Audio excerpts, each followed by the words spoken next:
itu. Ada tidak peluang hukum yang memungkinkan bahwa ada saham abadi di dalam Kalbar Incorporation karena rakyat seperti itu? Karena gitu, di dalam hukum itu perda itu ada dua. Perda yang delegated legislation artinya diperintahkan oleh undang-undang, lebih lanjut diatur dengan perda, ya kan? Tapi perda juga bisa melaksanakan azas desentralisasi dan mendibewin dengan Undang-Undang Nomor 10 tahun 2004 ini. Nah, ini kan sebenarnya butuh sebuah terobosan kecerdasan saja dalam memformat ulang itu. Maksud, betul. Iya kan, memformat ulang seperti itu. Nah, apabila faktanya 70% di desa, ya kan, ada sebuah program dari pemerintah tentang ADD, ya kan, tapi kan hanya dikucurkan saja, kan? Kan ini harus diberdayakan di desa dengan peraturan desa, dengan keputusan desa. Tapi ketika SDM desa tidak dicerahkan, bahkan di Undang Nomor 32 itu, mungkin tidak semua kepala desa tahu bahwa apabila pemerintah melakukan sebuah proyek, sebuah kebijakan pembangunan di desa, dan kepala desa tidak diberitahu, artinya tidak kelangwun, tidak assalamualaikum dengan desa. Desa itu wajib menolak, kepala desa, desanya wajib menolak. Tapi pencerahan, sekali lagi, produk dibuat, tapi sosialisasi dan ini kurang. perlu ada semacam desain yang konkret. Atau ini disembunyikan? Ya, untuk mendesain ini kan artinya mulai di top manajerialnya, middle sampai. Atau ini disembunyikan? Ya, kan hanya sebagai pelaksana saja. Ya, baik. Sebelum kita lanjutkan, kita sapa dulu penonton berikut. Ya, halo, selamat sore. Halo, selamat sore. Selamat sore. Siapa, Pak?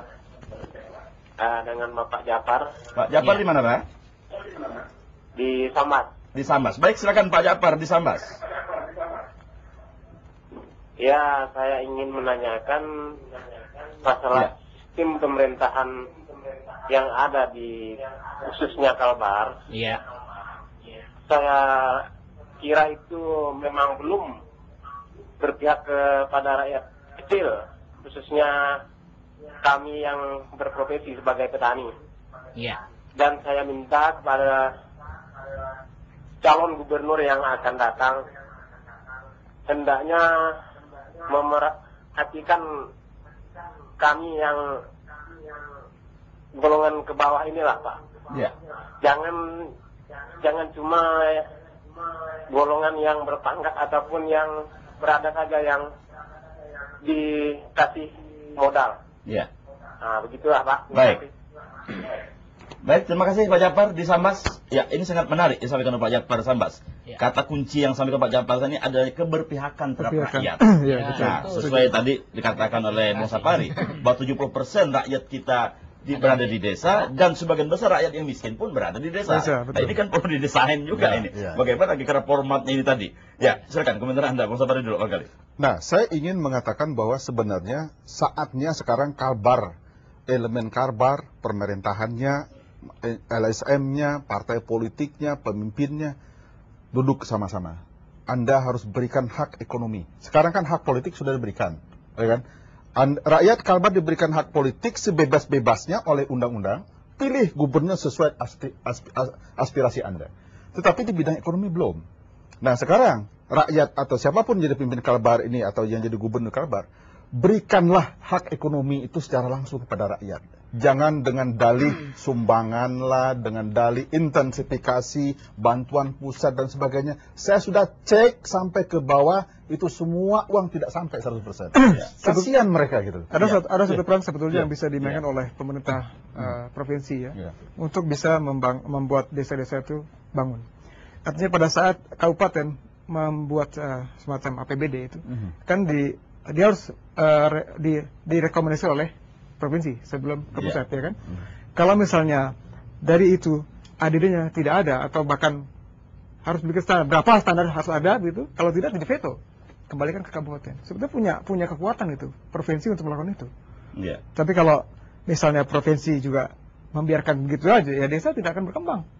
Saya kira sebagai pusat pembangunan di sini. Tapi ini kan perlu ada sebuah pentahapan di dalam melakukan itu. Artinya untuk membuat sampai ke sana ini kan perlu ada satu pentahapan. Ini untuk Riman ini kita mulai dari mana dulu kira-kira ini? Ya, memang secara peraturan perundangan yuridis formal ada musrembang, musbangdes. Tapi ketika sang pemimpin hanya mengundang orang-orang yang pro dengan dia saja, tidak berani mengundang orang-orang yang vokal di desa itu, Mungkin di balik kepokalan orang-orang yang ada di desa itu ada brilian tentang ide, tapi karena dia nggak pernah diundang, ya kan?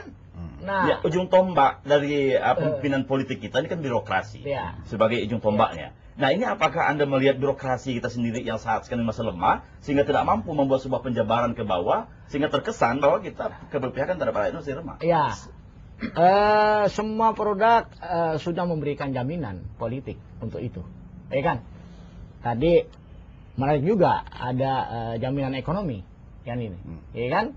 Nah, tapi ketika duduk bersama, ya kan, duduk bersama, ini kan harus sejajar, ya kan? Harus sejajar. Artinya hukum itu tebalnya segini, peraturan perundang isinya cuma 2 aja. Hak dan kewajiban. Tidak banyak-banyak. Saat ini kewajiban yang lebih banyak. Ya. Haknya hak rakyat itu sedikit sekali diberikan. Nah, saya karena itu begini. Saya ini karena kita jurnalis, kemana-mana kita berkelana. Singapura sudah melaksanakan seperti itu. Singapura kira-kira 7 atau 5 tahun yang lalu, pemerintahnya telah memberikan saham-saham kepada rakyatnya. Ini saham buat kamu. Dan lembaran saham-saham ini bisa dijaminkan di bank, bisa dijadikan apa saja oleh rakyat yang bersangkutan. Karena mereka menganggap itulah aset mereka. Ya, kalau kita lihat dan konsep good governance sekarang ini kan sudah mengarah ke sana ini, Bung. Persoalannya adalah begini, Bung. Ya kan? Kita berharap terjadi pemerintahan yang baik dan sebagainya, tetapi kalau rakyat tidak diajak dalam sebuah instrumen bisnis. Sekarang kita ingin mensejahterakan rakyat, tetapi instrumen untuk rakyat bergerak secara ekonomi dia nggak punya apa-apa. Anda mau berdayakan rakyat dulu sekarang. Oh, kalau gitu kita sekolahkan rakyat dulu deh. Akan berapa puluh tahun akan Anda memposisikan rakyat di pedesaan itu sama levelnya dengan rakyat ada di perkotaan. Karena dia tidak berdaya, tetapi dia punya aset. Janganlah dikibuli. Kalau gitu kita himpun mereka di dalam sebuah saham-saham. Kalbar Incorporation. Kalbar Incorporation itu nanti dia menjadi holding company di Kalbar. Dia punya anak perusahaan namanya misalnya sekarang adalah Ketapang Incorporation. Di sana mereka punya saham. Kalau ada investasi di laut, pelayanan dari Thailand segala macam, mereka punya saham di situ. Kalau ada investasi bidang tambang, boksit atau emas, mereka punya saham di situ. Bayangkan, ketika lahir seorang bayi di Kalbar ini nanti, dia adalah pemegang saham Kalbar Incorporation. Maka ketika seorang memegang lembaran saham datang ke bank, bang saya mau pinjam 5 juta, bapak pemegang saham Kalbar, oh iya betul, ya udah pinjam aja, gak ada jaminan. Tapi harus ada catatan bahwa itu bergerak hal-hal yang basic need. Betul. Kebutuhan dasar masyarakat. Iya. Tapi ketika kita mendirikan